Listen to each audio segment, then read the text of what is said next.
ख्रिस्तात आहे प्रिय बंधू आणि भगिनीनो, दुःख आम्हाला परमेश्वराकडे वळवते. दुःख जेव्हा आमच्या जीवनामध्ये दुःख येते, तेव्हा खरोखर आम्ही परमेश्वराची आठवण करतो. एक सर्वसाधारण उदाहरण आपण पाहू प्रिय बंधू आणि भगिनीनो. जेव्हा मुलगा त्याला त्रास होतो की नाही, किंवा मुलामध्ये मित्रामध्ये खेळता खेळता झगडा होते, किंवा त्याला दुःख येते, किंवा त्याला लागते, किंवा तो पडतो खाली आणि त्याला जे दुखते, त्याला जेव्हा दुखल्यानंतर त्याला एकदम कोणाची आठवण येते? आपल्या आईवडिलाची आठवण येते. आई म्हणतो किंवा बाबा म्हणतो आणि तो बाबाच्या दिशेने तो धावतो. प्रियजनो, आमचं जीवन तसंच आहे. आमचं जीवन तसंच आहे. जेव्हा आम्ही सुखामध्ये आहोत, जेव्हा आम्ही आनंदामध्ये आहोत, जेव्हा आम्हाला सर्व गोष्टी उपलब्ध आहेत, जेव्हा आम्हाला सर्व काही साध्य आहे, तेव्हा आम्हाला परमेश्वराची आठवण येत नाही. परंतु जेव्हा आम्हाला दुःख होते, तेव्हा आम्ही परमेश्वराची आठवण करतो.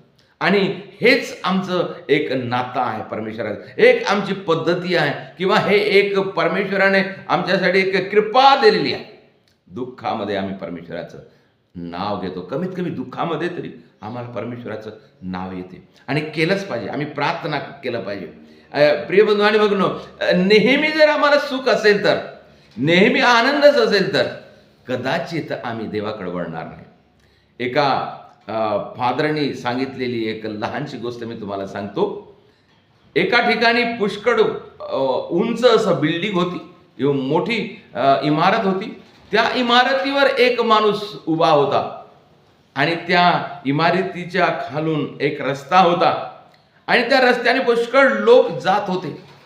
आणि जे जे लोक त्या रस्त्याने जात होते, त्या लोकांना समोर काहीतरी दुःख आहे, किंवा एक अपघात होता आहे, किंवा एक करंट लागलेला आहे, ते त्या लोकांना माहीत नव्हतं.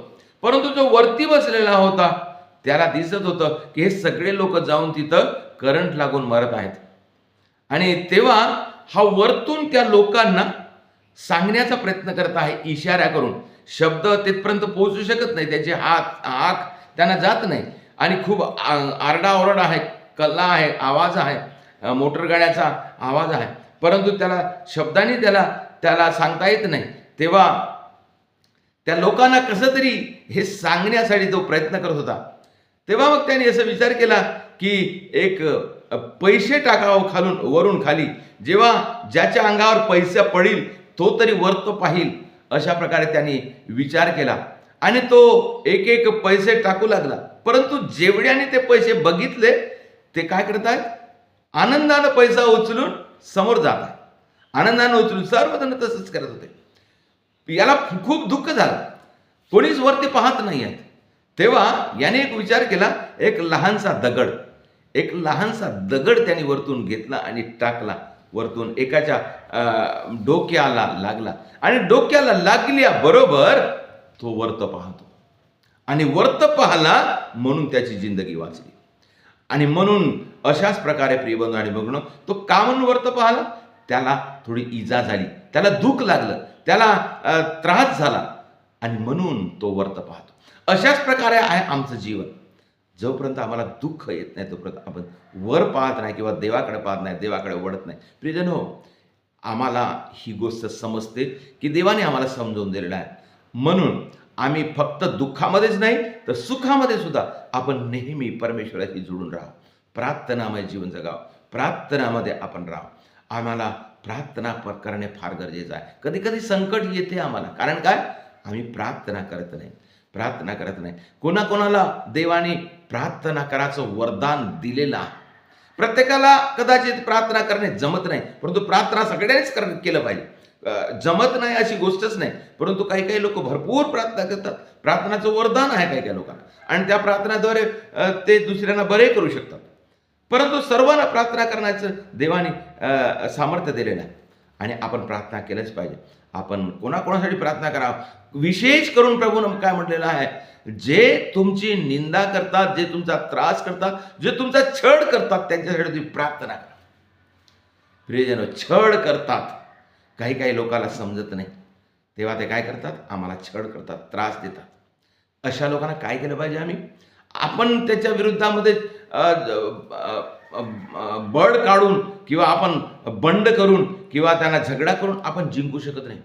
आणि तसं जिंकून तो फायदा नाही. आणि तशी आपली भावना नसावी.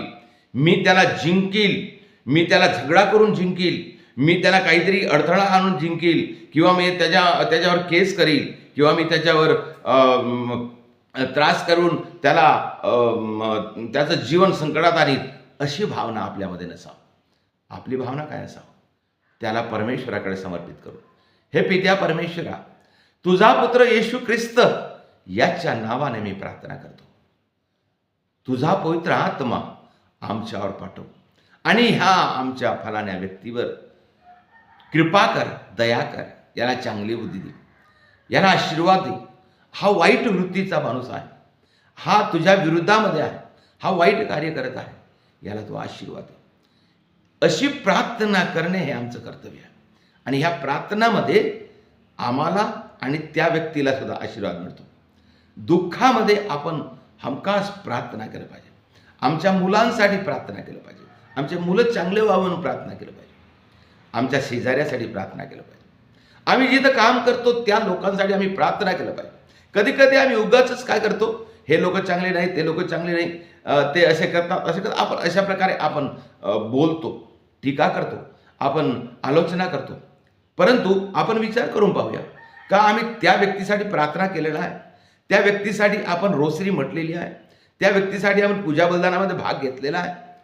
प्रियजन हो, आपण प्रार्थना हे आपण आमचा उपाय असावा. माणसाला, प्रत्येकाला आशीर्वाद मिळण्यासाठी, बरं करण्यासाठी, त्याला देवाकडे वाढवण्यासाठी आमचा उपाय म्हणजे प्रार्थना असावा. आम्हाला माहीत आहे आम्ही प्रार्थना केल्याने देव आम्हाला आशीर्वाद देतो, आणि ज्याच्यासाठी प्रार्थना करतो त्याला आशीर्वाद देतो देव, आणि आम्हाला सुद्धा आशीर्वाद देतो. म्हणून आमच्या जीवनामध्ये प्रार्थना हे आम्ही प्रामुख्याने आमचं पहिलं कदम असं आपण समजावं, आणि प्रार्थना एक दुसऱ्यासाठी करावं. प्रियजन हो, दुःख आम्हाला येते, दुःख आलं म्हणून आम्ही नष्ट होत नाही. आणि दुसरी गोष्ट बायबल सांगते, दुःखितांच्या जवळ परमेश्वर असतो. परमेश्वर कुठं असतो? ज्या लोकांना दुःख झालेलं आहे त्या लोकांच्या जवळ परमेश्वर आमच्या दुःखामध्ये आम्हाला सोडून जात नाही, कधीही सोडून जात नाही. तो आमच्या सोबत आहे, तो आमच्या सोबत आहे. निर्गमन ग्रंथाचा 14वे वचन आम्हाला सांगत आहे, परमेश्वर तुझ्यासाठी लढील, परमेश्वर युद्ध करील तुला सांभाळण्यासाठी. तुला दुःख जरी झालं असेल तरी परंतु तुला सांभाळण्यासाठी परमेश्वर सतत लढाई करील. आणि म्हणून आम्हाला आश्वासन आहे, परमेश्वराचं आश्वासन आहे, आम्हाला दुःख झालं तरी आपण प्रार्थनाकडे वळूया. आम्हाला योहानाचे शुभवर्तमान अध्याय 14 वचन 1 मध्ये आम्ही वाचतो, तुमचे अंतःकरण अस्वस्थ होऊ नये, देवावर विश्वास ठेवा आणि माझ्यावर विश्वास ठेवा. म्हणजे आम्ही घाबरून जाऊ नये, चिंतित होऊ नये, आम्ही धोका करू नये, आपण रागावू नये, परंतु काय करावं? देवावर विश्वास ठेवा, परमेश्वरावर विश्वास ठेवा, येशूवर विश्वास ठेवा. आमचे सर्व कार्य बरोबर होईल, आम्हाला शांती मिळेल. आम्हाला शांती मिळावी हेच आमचं लक्ष्य आहे. मला शांती मिळावी आणि दुसऱ्याला सुद्धा शांती मिळावी. येशूने म्हटलेलं आहे, माझी शांती मी तुम्हाला देतो. अशा प्रकारे येशूने म्हटलेलं आहे, माझी शांती तुम्हास शांती असो, अशा प्रकारे येशूने म्हटलेलं आहे.